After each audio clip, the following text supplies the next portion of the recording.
Wandsworth Prison, according to today's report, has had its worst year in memory. It's dangerously overcrowded with crumbling cells, violence, vermin, drugs, CCTV, security failings, and a shortage of experienced staff. They operate incredibly well in a very difficult environment, but the job that they're being asked to do, and it's compounded by the infrastructure of the prison. This is a prison that was built in 1851. It was intended to have single cells. Those cells are now occupied by 2 men. You have an environment where committed women and men go into work in the full knowledge that there is a very strong chance they might be assaulted. If on the outside it looks old and Victorian, well, look at the inside. These pictures are from a recent inspection. Rats, damaged cells, and broken windows. I think in some ways we don't start processing the trauma of places like this until we leave. David Shipley served time here for fraud in 2020. None of today's findings surprise him. It does just seem to get worse and worse and worse.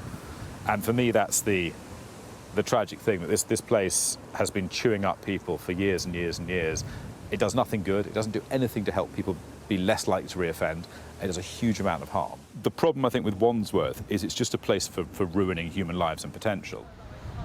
Today's report just a reminder and a reiteration of how bad it is.